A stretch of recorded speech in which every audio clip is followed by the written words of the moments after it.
दोस्तों 18 मई 1974 को पहले परमाणु बम के परीक्षण के बाद भारत ने कभी भी पीछे मुड़कर नहीं देखा और लगातार अपनी परमाणु तकनीक का विकास ही किया है। मौजूदा समय में परमाणु तकनीक के मामले में भारत इतना आगे आ चुका है कि भारत में 22 ऑपरेशनल परमाणु रिएक्टर मौजूद है और कई दूसरे न्यूक्लियर पावर प्लांट अपनी कंस्ट्रक्शन के अलग अलग स्टेज में मौजूद है। भारत परमाणु ऊर्जा के क्षेत्र में लगातार काफी तेजी से आगे बढ़ रहा है और पिछले 48 सालों में परमाणु ऊर्जा के क्षेत्र में कई बड़ी उपलब्धियां हासिल की है, लेकिन परमाणु ऊर्जा की शक्ति और क्षमता कहीं गुना ज्यादा है जो कि आज संपूर्ण मानव जाति मिलकर इस्तेमाल कर रही है। ये बात तो अब विश्व का हर देश मानने लगा है कि अगर दुनिया भर के देश परमाणु तकनीक का इस्तेमाल मानव जाति के लिए ही आत्मघाती हथियार बनाने की बजाय परमाणु ऊर्जा बनाने में करे और ऊर्जा की तकनीकों को विकसित करे तो संपूर्ण मानव जाति का विकास कहीं गुना ज्यादा तेजी से आगे बढ़ सकता है। क्योंकि जैसे जैसे मानव सभ्यता लगातार तेजी से आगे बढ़ रही है, हर देश की ऊर्जा की जरूरत भी बढ़ते जाएगी। ऐसे में मानव जाति ज्यादा लंबे समय तक तेल और कोयले पर निर्भर नहीं रह सकती। साथ ही सौर ऊर्जा और हाइड्रो इलेक्ट्रिसिटी जैसे रिन्यूएबल एनर्जी के सोर्स तो हैं, लेकिन इन पर हमेशा के लिए निर्भर नहीं रहा जा सकता।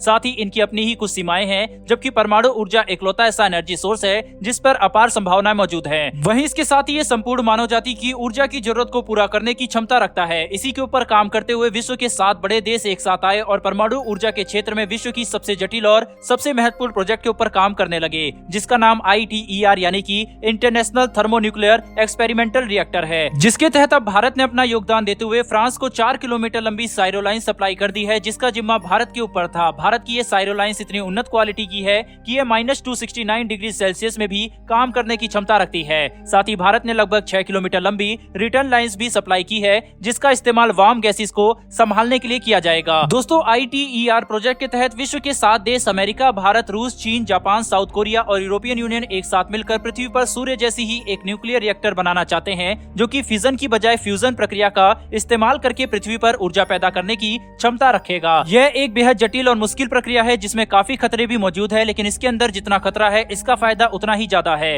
अगर सारे देश मिलकर इसे बनाने में सफल हो जाते हैं तो ये संपूर्ण मानव जाति के लिए असीमित ऊर्जा का भंडार बन सकता है, क्योंकि इस प्रोजेक्ट के तहत ये 7 देश एक साथ मिलकर एक ऐसा ऊर्जा का स्रोत बनाना चाहते हैं जो कि सूर्य जैसी प्रक्रिया का इस्तेमाल करके पृथ्वी पर ऊर्जा पैदा करेगा। इसीलिए इसे बनाना काफी कठिन है। वहीं इसके साथ ही विश्व के 7 देश एक साथ मिलकर साल 2013 से ही काम कर रहे हैं। इसमें अपनी सारी क्षमता और शक्ति झोंक चुके हैं ताकि संपूर्ण मानव जाति के विकास के लिए इसे संभव बनाया जा सके। वहीं पर इस प्रोजेक्ट के तहत ITER के क्रायोस्टेट को बनाने और सप्लाई करने की जिम्मेदारी भारत पर है, जबकि इसमें थर्मल शील्ड को साउथ कोरिया बनाने वाला है। वहीं पर इसमें वैक्यूम वेसल को बनाने के लिए रूस, साउथ कोरिया और यूरोपियन यूनियन एक साथ मिलकर काम कर रहे हैं, जबकि इसके डाइवर्टर को रूस, यूरोपियन यूनियन और जापान मिलकर बनाएंगे और सेंट्रल सोलनॉइड के 6 मॉड्यूल अमेरिका बनाने वाला है। साथ ही इसके फीडर्स को चीन अकेले बनाएगा। दोस्तों ITER प्रोजेक्ट के लिए संख्या में सबसे बड़े कंपोनेंट यानी कि इसके 18 टोरॉइडल फील्ड कॉइल्स को जापान और यूरोपियन यूनियन साथ में मिलकर बनाने वाले हैं। अगर ये प्रोजेक्ट सफल हो जाता है तो सच में इंसान सूर्य की तरह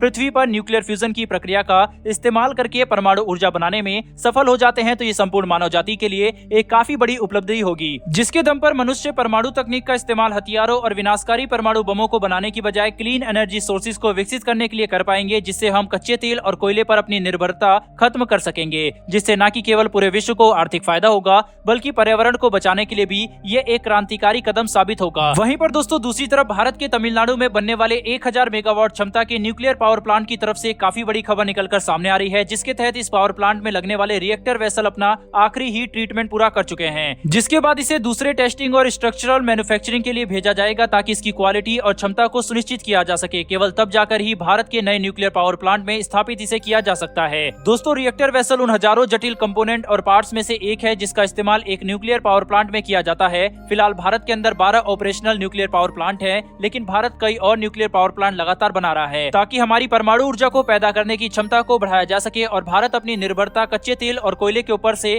कम कर सके। फिलहाल दोस्तों इस वीडियो में इतना ही। अगर आपको ये इन्फॉर्मेशन और वीडियो पसंद आई हो तो वीडियो को लाइक करके हमारी आने वाली ऐसी वीडियो के लिए चैनल को सब्सक्राइब अवश्य कर लें। फिर मिलेंगे ऐसी एक नई वीडियो के साथ। धन्यवाद। जय हिंद।